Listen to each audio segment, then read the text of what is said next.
Aotearoa, Sharon Holt here again from Pronunciation Signposts.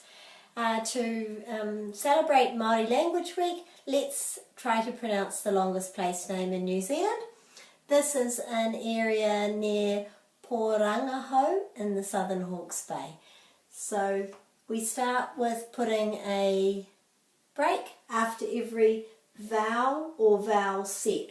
We know this is tau, tau, ma, ta, taumata, wha, ka, ta, ngi, taumata whakatangi, hanga, ko, and again we know o, o, tamatea,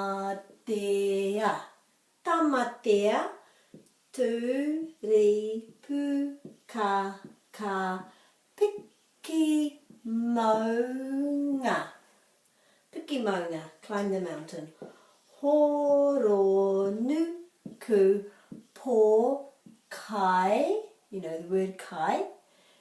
Whenua ki tānatahu.